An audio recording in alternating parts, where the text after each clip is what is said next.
তো আমরা প্রথমত কেউ মারা গেলে তাকে নিয়ে আসতে হবে, যেখানেই মারা যাক সেখান থেকে নির্দিষ্ট একটা জায়গায় নিয়ে যেতে হবে। তবে এখানে আরও একটা বিষয় খেয়াল রাখতে হবে, চারদিকে কিন্তু অবশ্যই ঘেরা দিতে হবে। আর গোসলের জন্য আপনার লোক যে কয়জন হয়, হয়তো মানুষ ছোট কম বেশি হোক, সংখ্যা নির্দিষ্ট না, তবে বেজোর সংখ্যক হওয়া ভালো। 3 জন 5 জন 7 জন। যারা গোসল করাবে তাদের অবশ্যই পবিত্র, তাদের অজু করে নিতে হবে। এরপরে ওরা কিভাবে গোসল করাবে, গোসল করানোর সময় মাথা উত্তর দক্ষিণ বলে কোনো কথা নাই, যে কোনো দিকে রেখেই গোসল করানো যাবে। শুধুমাত্র কবরে শোয়ানোর সময় উত্তর দক্ষিণ করে রাখতে হবে, কিন্তু গোসল করানোর সময় আমাদের সুবিধা মতো যে কোনো দিকে। শুরু থেকে বলবা কীভাবে কী করতে হবে। আসসালামু আলাইকুম ওয়া রাহমাতুল্লাহ। আমরা আজকে মায়াতকে কীভাবে গোসল করাতে হয় এটা আমরা শিখব। মায়াতকে গোসল করার জন্য হালকা গরম পানি লাগবে, 7টা বড়ের পাতা আর 3টা কাপড় আর আতর, সুরমা, সাবান। বুঝতে পেরেছেন তাহলে কি লাগবে? প্রথমত হচ্ছে উষম গরম পানি, যেটা খুব বেশি গরম না, একেবারেও ঠান্ডা না। এরপরে 7টা বা বেজোর সংখ্যক, 7টা হলেই ভালো, বড়ের পাতা লাগবে। এরপরে সাবান, মানে যাতে শরীর থেকে দুর্গন্ধ বা ঘেমে গেছে এগুলো দূর করা যায়। এরপরে যেটা করতে হবে, তার জন্য আতর লাগবে, সুরমা লাগবে। এটা জরুরি না, তবে লাগা ভালো। করবুল যেটা আছে সেটাও ব্যবহার করা যেতে পারে। তারপরে কাপড় দিয়ে দিতে হবে। আগে উপর দিয়ে একটা কাপড় দিতে হবে। হ্যাঁ, তুমি এদিকে এসো, কাপড় খোলা লাগিয়ে তুমি এদিকে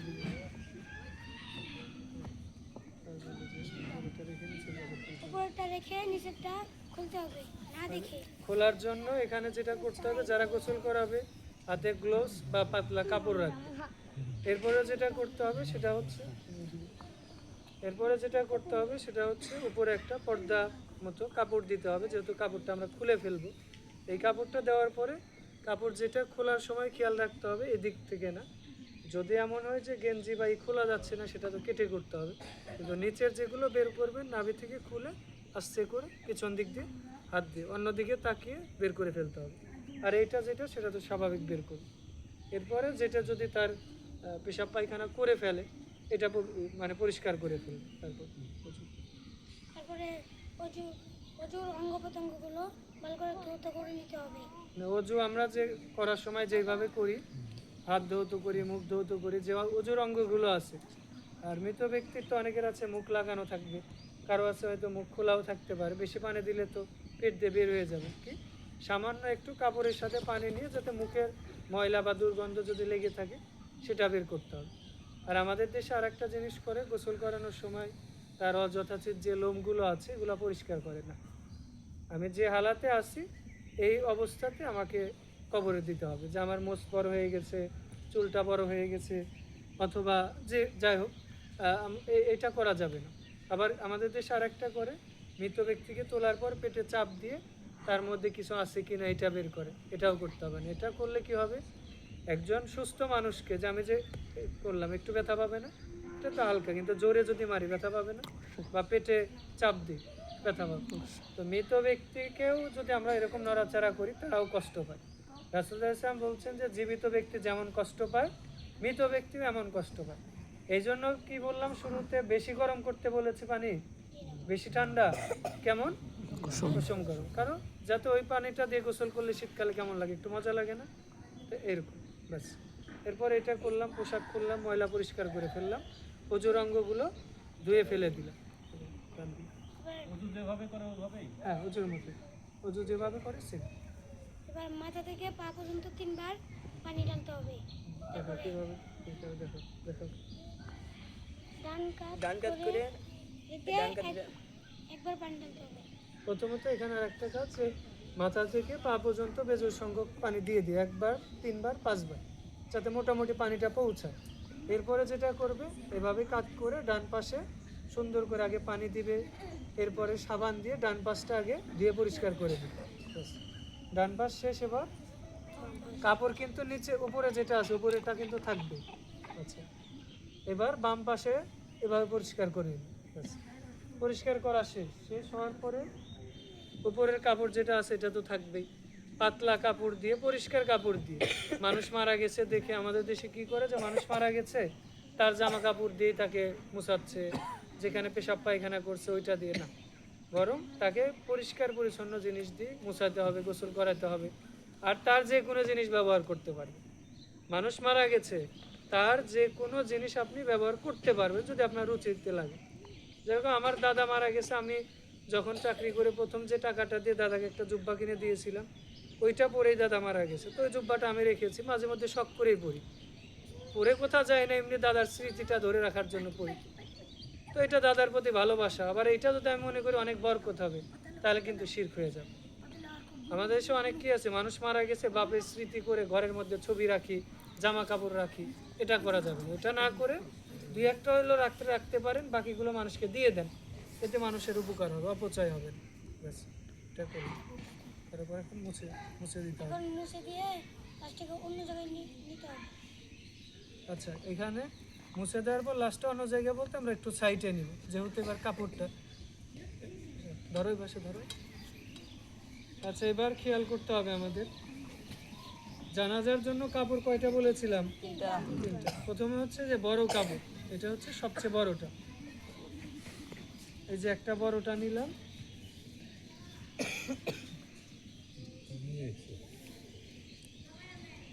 ওইটা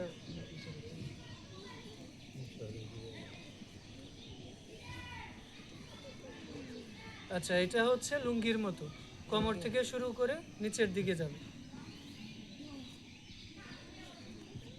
আর আরেকটা যেটা আছে এটা হবে আপনার জামার মতো।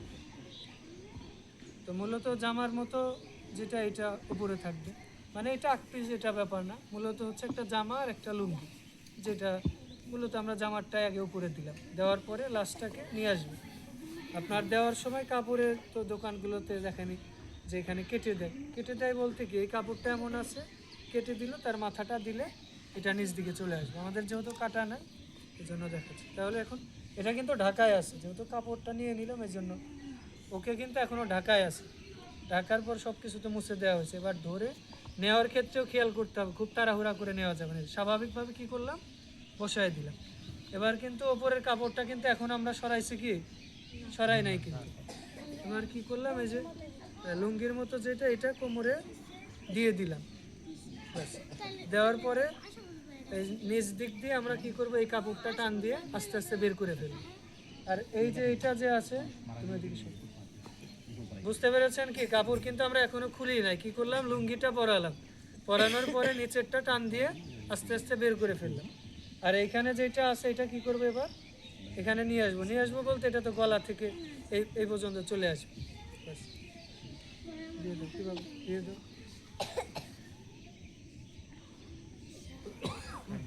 আচ্ছা, এটা মাথায় এরকম ছিল। এবার উঠো। এবার নিচের কাপড় ভালো তো। এবার নিচের যেটা বড় যেটা ছিল সেটা এরকম দিতে হবে। আচ্ছা, তার আগে আরেকটা কাজ করতে হবে, সেই কাজটাকে আতর দিয়ে দিতে হবে। আতরটা আমরা নিচের কাপড় যেগুলো আছে সেগুলোতেও দিয়ে দিব, আর ওর মাথাতে, কানে, মানে যতটুকু দেওয়া যায় আতর দিয়ে দিব। আতর দেওয়ার পাশাপাশি আমরা সুরমা লাগিয়ে দিব এই যে চোখে, মানে চোখের পাতাতে, ভ্রুতে আমরা দিয়ে দিব। আর আমরা অনেক সময় কি করি, চিরুনি দিয়ে চুল আশ্রিয়ে দেই, দাড়ি আশ্রিয়ে দেই না। মৃত ব্যক্তির জন্য চিরুনি ব্যবহার করতে হবে না। আমরা যখন মায়ের পেট থেকে বের হয়েছিলাম তখন কি চিরুনি করে বের হয়েছি? কবরেও যাব তখন আমাদের চিরুনি করা দরকার নেই। শহীদ ব্যক্তি তো যে অবস্থায় মারা যায় ওইভাবেই কবর দিতে হয়। তার ঘাড়ের ক্ষেত্রে আমাদের খেয়াল রাখতে হবে, যদি নরম থাকে ঘাড়টা স্বাভাবিক, কেবলার দিকে দেওয়ার চেষ্টা করতে হবে। আমাদের দেশে কি, যদি আঁকা বাঁকা, ধরেন মারা গেছে রাত 11টায়, উঠলো 6টার সময়, তো ওকে কি আর সোজা করা যাবে?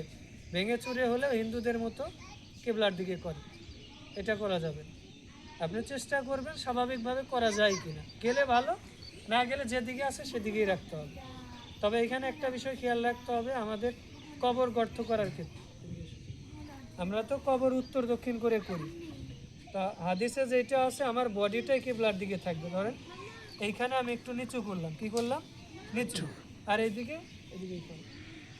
আচ্ছা, ধরুন আমি এই মোবাইলটা দিয়ে এখানে 1 ইঞ্চি উঁচু করে দিলাম, তাহলে কি ওর বডিটা এদিকে একটু নিচু হয়ে গেল না? পুরো বডিটাই কি এখন কেবলার দিকে আছে কি না? তার মানে ওর বডিটাই কিন্তু কেবলার দিকে থাকবে, শুধু মাথা না। ভালো করে খেয়াল রাখবে, আমাদের দেশে কি করে যে মাথা শুধু কেবলায়, মাথা না, বরং ওর পুরো বডিটাই কিবলার দিকে থাকবে। এজন্য কি কাজ করতে হবে, কবর করার সময় 1.5 থেকে 2 ইঞ্চি বা 2 ইঞ্চি গর্ত একটু বেশি করলে হবে। এখানে যেমন আছে এখান থেকে একটু নিচের দিকে 1.5 থেকে 2 ইঞ্চি দিলে পুরো বডিটা কেবলার দিকে চলে আসবে। ব্যাস। এরপর আমাদের কি করতে হবে, এটা কাপড়টা স্বাভাবিকভাবে মুড়ে দিতে হবে। আর মেয়েদের যেটা, এটা কিন্তু মেয়েদের ক্ষেত্রে একটা ভিন্নতা আছে, সেটা কি, মেয়েদের ক্ষেত্রে ভিন্নতা যেটা, সেটা হচ্ছে মাথার চুলটা বেনি করে দিতে হবে, 3টা বেনি করে দিতে পারে। মূলত পুরুষের তো স্বাভাবিক খোলাই থাকবে, মেয়েদের চুল 3টা বেনি করা যাবে, 3টা বেনি করে স্বাভাবিকভাবে নিচ দিক দিয়ে দিতে হবে। আর মেয়েদের গোসল মেয়েরাই করাবে। সেক্ষেত্রে আর একটা বিষয় যে স্বামী স্ত্রীর গোসল করাতে পারে, আবার স্ত্রীও স্বামীর গোসল করাতে পারে। কারণ আল্লাহ না করুক আমি যদি আগে মারা যাই, আমার স্ত্রীকে আমি বলেছি যে আমার গোসল তুমি করাতে পারবে, আবার ও যদি মারা যায় আমি গোসল করাতে পারবো। তবে মাহারাম গয়রে মাহারাম এটা খেয়াল রাখতে হবে। আর আমাদের দেশে একটা কথা আছে যে মানুষ মারা গেলে স্বামী স্ত্রীর বিয়ে আলাদা হয়ে যায়, এটা ভুল কথা। বরং মারা যাওয়ার পরে কেন, যদি আমরা স্বামী স্ত্রী দুইজনই জান্নাতে হই, জান্নাতে আমরা একসাথেই থাকি, সুবহানাল্লাহ।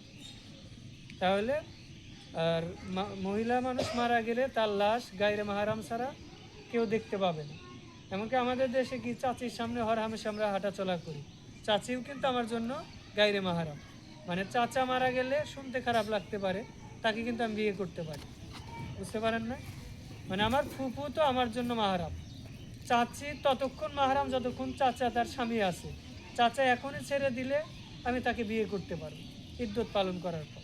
তার মানে চাচির সামনে আমাদের পর্দা করতে হবে, খেয়াল রাখতে হবে। এক কথা, মারা গেলে মহিলাদের লাশ গায়রে মাহারাম কেউ দেখতে পারবে না, পুরুষের লাশ হয়তো দেখতে পারে, এটা বিষয় খেয়াল রাখতে হবে। এরপরে আমাদেরকে কবরে নামানোর ক্ষেত্রে যেটা করতে হবে, এদিকে আসুন। কবরে নামানোর ক্ষেত্রে আমরা 3 জন নামাই সুন্নাহ, 3 জন, যদি মানুষ ভারী হয় তাহলে বেশি নামতে হবে। এদিকে একটু খেয়াল করবে, এটা তো কবরের মধ্যে আমরা আসলাম। আচ্ছা, এদিকে পিছন দিক হচ্ছে, ধরেন এদিকে আছি আমরা, তো লাশটা এদিকে একটু নিচু থাকবে। লাশটা যে এইভাবে করবে, অনেক সময় এইভাবে ধরে, বা কেউ আছে দড়ি দিয়ে। দেখলাম ওই যে আমাদের সাবেক প্রধানমন্ত্রী শেখ হাসিনার লাশ নামাচ্ছে মোটা মানুষ এইভাবে, কিছু খালেদা, সরি, আচ্ছা সেও তো মারা যাবে। আচ্ছা, তো কি ওইটা করা যাবে না, দড়ি দিয়ে গিট দেওয়া বাঁধা, ওইটা কিন্তু করা যাবে না। হয়তো আপনি হাসপাতাল থেকে নিয়ে যাচ্ছেন, লাশটা দড়ি না খুলে যায় সেটা ভিন্ন কথা। কবরে নেওয়ার সময় ওভাবে দেওয়া যাবে। কি করতে হবে, ওপরে যারা আছে তারা এইভাবে দিবে, আর আমরা কবরে নেমে এই যে এইভাবে এইভাবে, আচ্ছা নামা, এই যে নামালাম, নামানোর পরে এবার বিসমিল্লাহি ওয়া আলা মিল্লাতি রাসূলিল্লাহ কি বলতে হবে, বিসমিল্লাহ। মানে লাশের উপর আমরা হাত রেখে বলতে পারি, বিশেষ করে যারা রাখবে তারাই বলবে বিসমিল্লাহি ওয়া আলা মিল্লাতি রাসূলিল্লাহ। আচ্ছা, এটা যখন বলা হওয়ার পরে এইবার উঠানোর ক্ষেত্রেও, আচ্ছা তুমি ওরা উঠাই দেন ফ্লোরের মধ্যে ঠান্ডা তুলে লেগে। ফেলো, তুলে ফেলো, এটা আস্তে।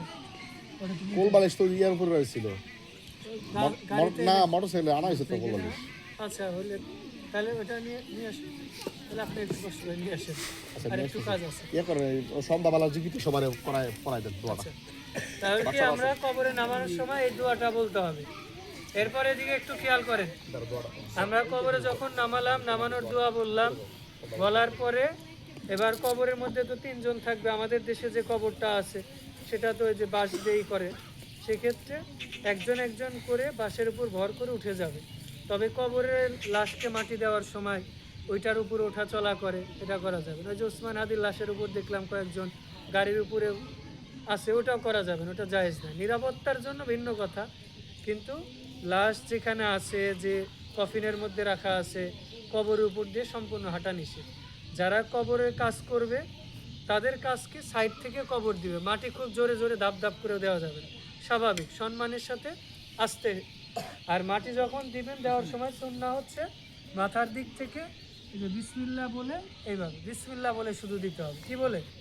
আমরা কি বলি? মিনহা খলাকনাকুম ওয়া ফিহা নুঈদুকুম ওয়া মিনহা নুখরিজুকুম তারাতান উখরা।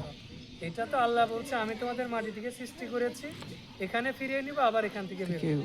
তাহলে মাটি দেওয়ার দোয়া কি? শুধু বিসমিল্লাহ। বিসমিল্লাহ বলে মাথার দিক থেকে এইভাবে একবার দিলে যথেষ্ট, তবে 3 বার দেওয়া সুন্নাহ। ব্যাস। আমরা এবার একটু সকাল সন্ধ্যার জিকির করে জানাজা সালাতটা দেখে আমরা আজকের অনুষ্ঠান শেষ করে দিই। আমরা সকাল সন্ধ্যার জিকির বলি বিসমিল্লাহিল্লাযী লা ইয়াদুর